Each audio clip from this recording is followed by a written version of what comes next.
Welcome back to the Double Leg. This is the exclusive show for UFC 286. We're going to go over our bets, let you know where our money is at. How we doing tonight? We got 15 fights tomorrow, pretty early start. Let's So go. noon start for us, 1 p.m. Eastern time for the prelims. 15 11:30. 11:30. 11:30 a.m. Yeah, they No way. changed it. They changed it. No way. Yeah, man, go look. Oh, Jesus. I guess I call me a casual. Oh, damn, it is. So, all right, well, What a casual. what a casual, I guess. What a casual. And do you have your phone on you? Show the time and date because we got a comment on your video of Oh, all yeah, of yeah, your yeah. plus money cash is saying that you recorded all of this after the fights. It's fucking ring light. 9:34, March 17th. That's Yep. a PM. So that's a day before the fight. I know that we premiere it usually when the fights are about to end, but it's uploaded long before then. So otherwise, if we just put the video out, then it's not really an exclusive show. So that's why I have to put it out after the fights are over. But nonetheless, we'll get into the card. We don't want to take too much of your time, and we can get our explanations for our bets. Kind of a tricky card, I will say that, but a lot of spots that I think the UFC are setting up these UK fighters for a win. We'll start with the main event, not a setup here. Leon Edwards, Kamaru Usman, the trilogy, 1-1. It seems like Usman has won a majority of the two fights. Who are you taking in this one, if You anyone? know you know what's crazy about this fight is that there's so many, like, we've seen both these fighters fight so many times in the UFC, but there's still so many unknowns about this fight. Because the last fight was at elevation. We saw Leon gas Usman with his age and the wear and tear on his knees. His knees aren't very good. And this is going back to London in front of Leon's home crowd. So it throws so many curveballs in the mix. It's hard to get a read on what's going to happen. I think there's a bunch of recency bias with the head kick and people backing Leon, but I'm going to take, and this is just a sprinkle, 0.25 units or a quarter of a unit on Usman by KO at plus 310.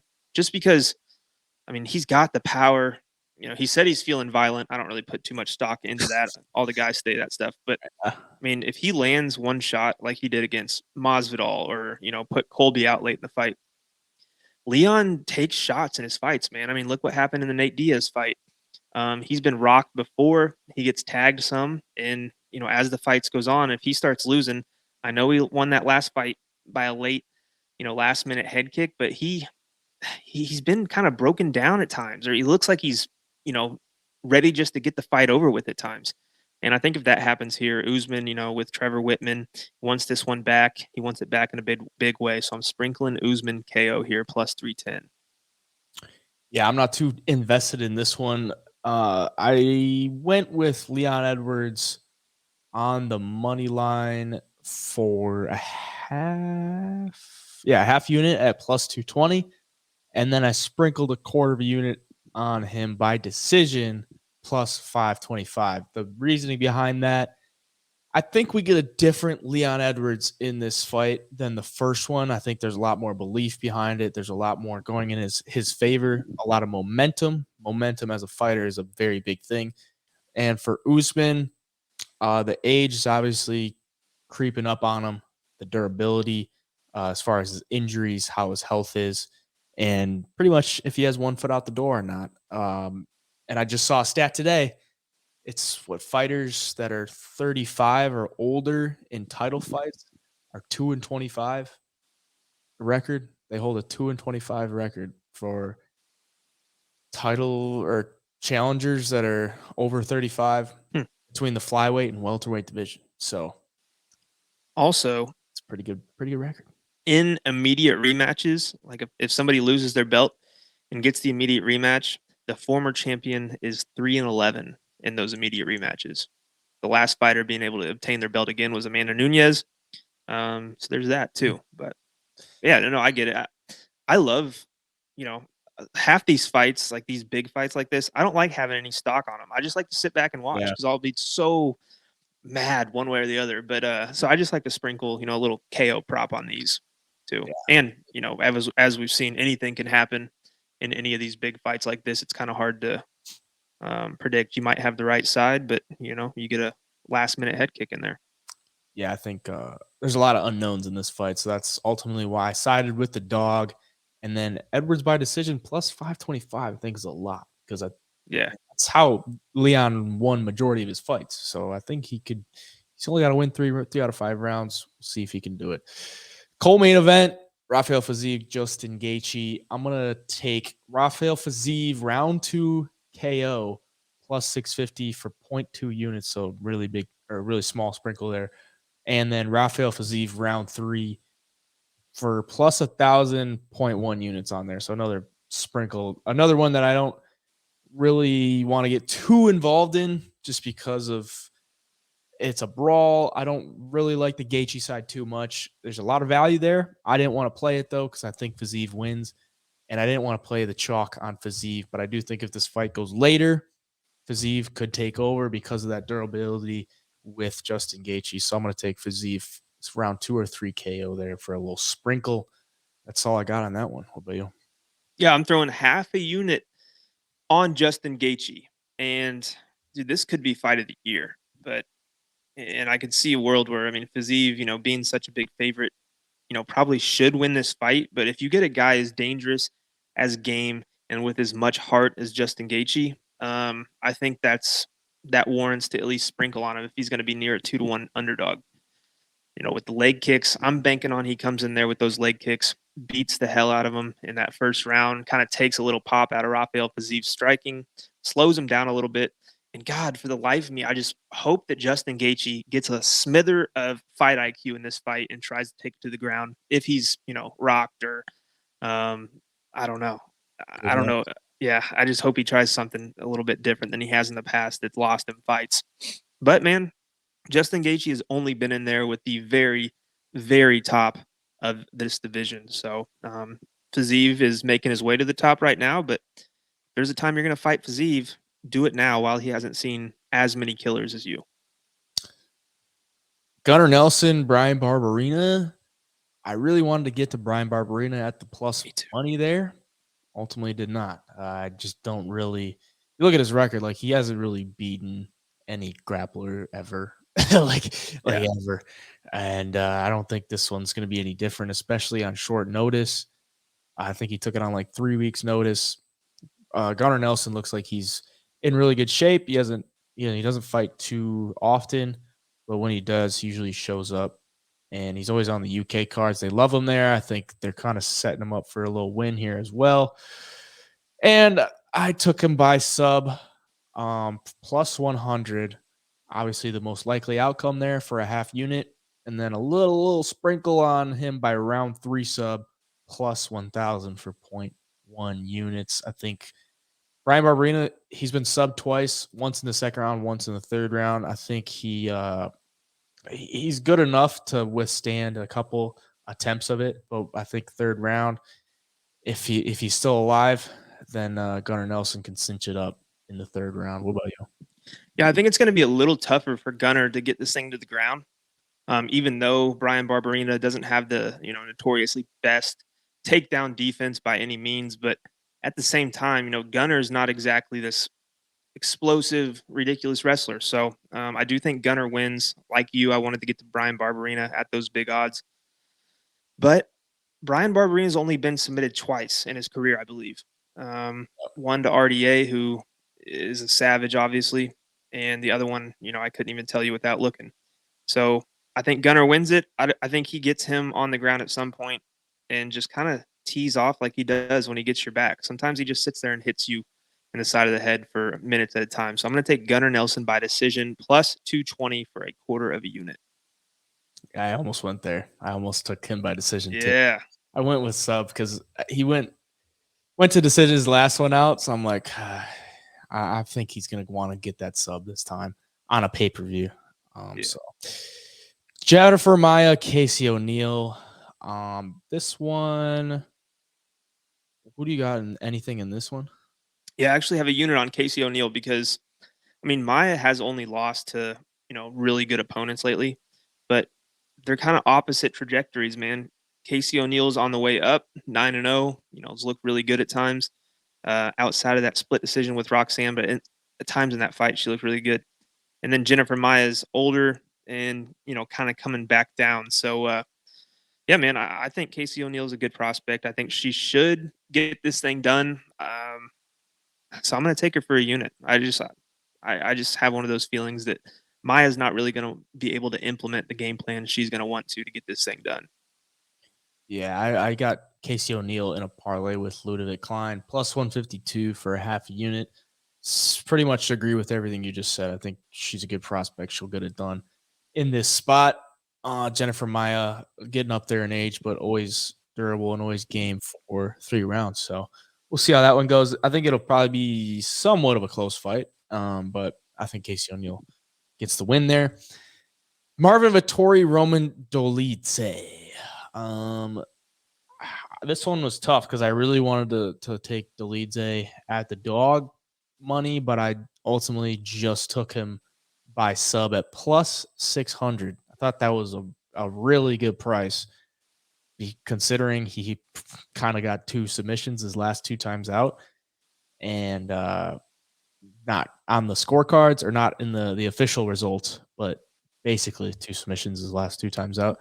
Plus 600 for a quarter of a unit. I like it. If he does win, it's probably within the distance, and I think it's probably going to be by submission because you're probably not going to crack Marvin Vittori's chin. Yeah. You got anything on this one? Yeah, I got I sprinkled Vittori by decision. Just because I wanted to get to Delize too. He's with those odds, especially with how he's looked and he's cashed as the big underdog so many times. But I just don't think his game works that well against a guy like Vittori. I mean, Vittori can strike with you. He's not going to blast you with shots. They're going to put you out necessarily, but you're not really going to go out there and wrestle with him either. You're not really going to go and take him down. And on the feet, I just feel like if Roman can't get the fight to the ground, he's going to get a little bit tired. And we know Vittori's going to be there the whole fight, just standing in front of him, giving him shots, backing him up. So I think Vittori by decision is going to be the play here. Minus 115 for a half unit. I could definitely see that. Uh, another reason that I like the submission, the 2 positions that he put the guys in his last 2 fights, like you can't get out of those. Like the calf slicer, and you just rip the guy's knee apart. It's not even like he's choking guys out. Like they're really dangerous positions. I think if he can get Marvin Vittori in a dangerous position, I love that plus 600, because if you're in a dangerous position, you can't get out of it. Like even no matter how tough you are, you can't get out of it. So I like it there. But that's the end of the main card. So you know what we got to do? We got to give out the NHA play of the week. We're going for the 3-peat. We went back to back the past 2 weeks. Here is the NHA play for this week. We're starting with Marvin Vittori under 60.5 significant strikes. Casey O'Neill over 71.5 significant strikes. Gunnar Nelson under 27.5 significant strikes. And Kamaru Usman under 86.5 significant strikes. 11x payout. Let's go for the 3P. Let's hit that little 3-banger and get that 11x once again. That'd be awesome. The featured prelim, Jack Shore, Makwan Amirkhani. I went with Amirkhani round 1 sub plus 750 for 0.1 units. So that's really just if he gets it done, it's probably gonna be round 1 sub. So that's what I took it. And then I'm definitely gonna be looking to live bet Jack Shore after round 1, because Amirkhani comes out hot. That first round onslaught, he's gonna come after you. He gets the takedowns, and he could put you in some tough positions. So I think plus 750 is definitely worth a little sprinkle there, and then you can play it after that. Probably get a better line on Jack Shore instead of that minus 500. What about you? Yeah, no, I like that. If you are on Amirkhani, that's the 100% best way to play it, in my opinion. But for me, I took Jack Shore by KO at plus 230 for a quarter of a unit. My biggest play of the night, Shore Amirkhani ends inside the distance for 3 units. I just think that if Amirkhani, I mean, he could get it done really early in the first, but if he doesn't, he's going to be so tired. I feel like Jack Shore is just going to beat him up till he goes out, or find some kind of submission. Honestly, the reason I took Jack Shore by KO is because, I mean, nobody really wants to go down in a mess with Amirkhani on the ground. I mean, he is slick on the ground, off his back, on top, however you look at it. So I think Jack Shore is going to have good enough grappling and wrestling to keep it on the feet. And I think he's going to find the advantage on the feet. And again, I just see him, crumbling Amirkhani. on the feet. So those are my two plays. I like them a lot. I'm confident, and if we hit that one, it's looking good. It's looking Yeah. real good. Hit. Lead you right into the main card on a good note. Oh yeah. Chris Duncan, Omar Morales. I got Chris Duncan on the money line plus 110 for 1 unit. Got that earlier in the week. I think he's moved to the slight favorite now. But then I got the under 2.5 in that fight, paired with a fight to not go the distance in a different fight. We'll end that parlay there. But I just think this one's going to be violence. I like Chris Duncan in this spot. Definitely could lose, but I think as the dog money, he's the up and comer. Omar Morales is on a 2-fight knockout losing streak, so he's 37. What's there left for him? Maybe a job, but you're 37, so you can't really expect yourself to be around too much longer. Chris Yeah. Duncan making his debut. I like him here. I'll take him plus 110 on the money line. How about you? Yep. I got Chris Duncan by KO at plus 200 for a quarter of a unit. And then my second biggest play of the night, Chris Duncan and Morales to end inside the distance as well, minus 200 for 2 units. Man, like we've seen in every one of Duncan's fights, he gets cracked, he gets dropped, nearly out, and then he comes back and just smokes dudes. So he's got a chin, but he gets dropped. And if he gets dropped against Morales, there's a world where Morales could, cinch up a choke or, take his back and find a finish there. There's also a world where Morales runs across the cage and gets dropped immediately too. I think this has got violence written all over it. I think Duncan should be the one pushing forward and finding that big shot because when he connects, it can be pretty devastating. So really like that inside the distance finish on either side, and then Chris Duncan KO.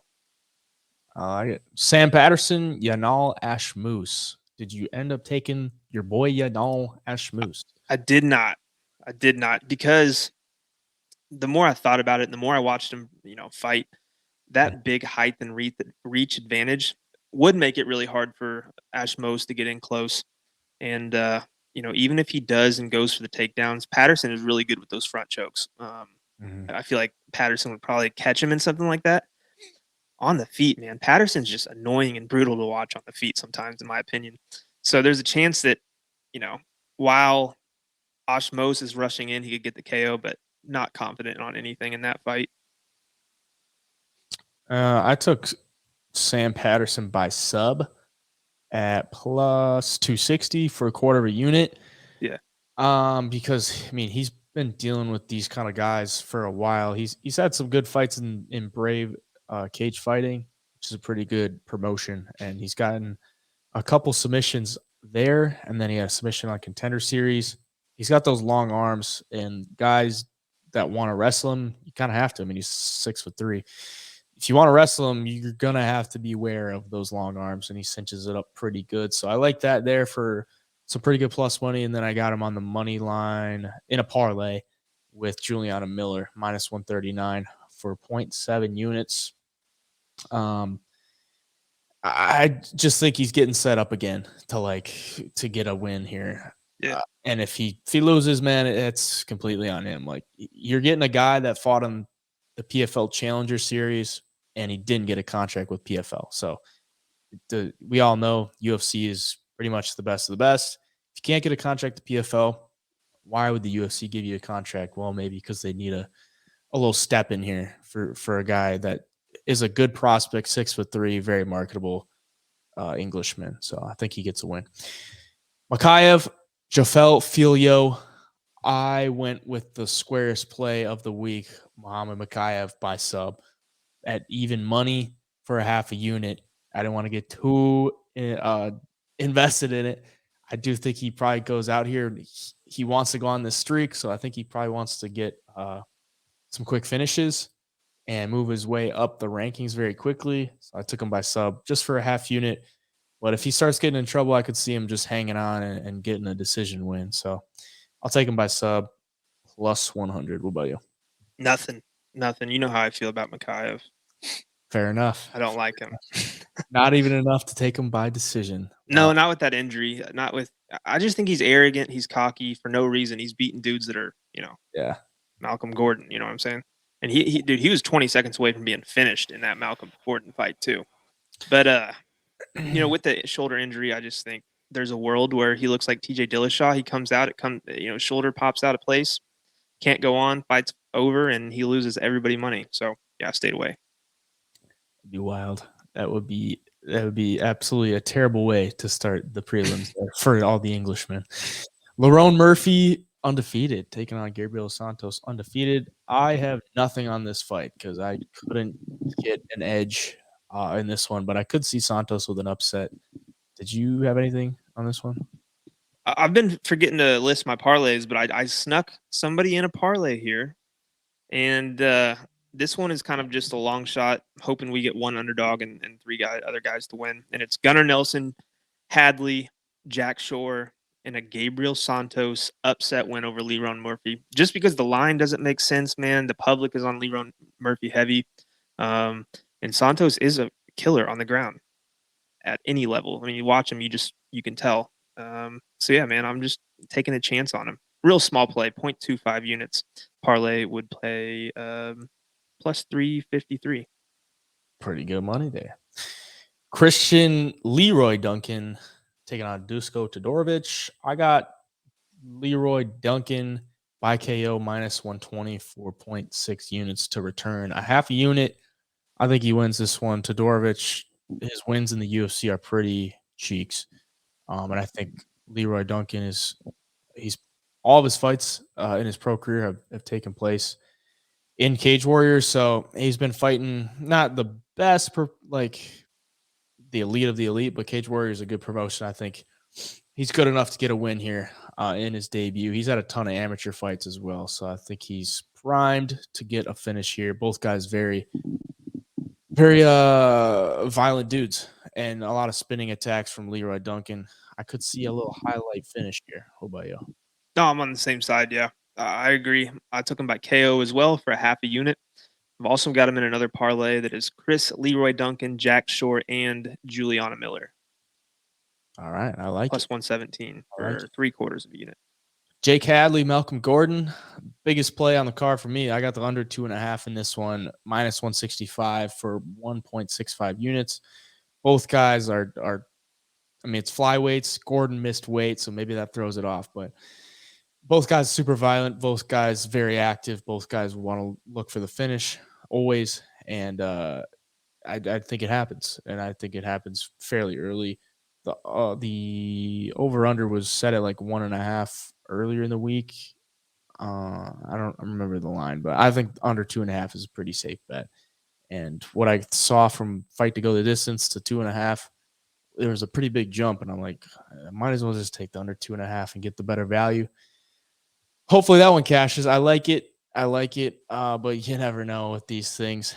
And with the parlay, I got under 2.5 in the Duncan versus Morales fight, and the fight doesn't go the distance in the Hadley versus Gordon fight, plus 113 for 0.75 units. I like that one a lot. Low violence parlay. What do you got? Yep. No, I've just got Hadley in that first parlay I listed off with Nelson, Santos, and Jack Shore. And that's all I touched for this fight. But yeah, no, I'm with you. I think it could end pretty early. And both guys are wild and violent. So I like it. Joanne Wood and Luana Carolina. I don't have anything as far as a straight bet or a parlay goes, but I haven't really touched on the prize picks plays yet, and I got one in this fight.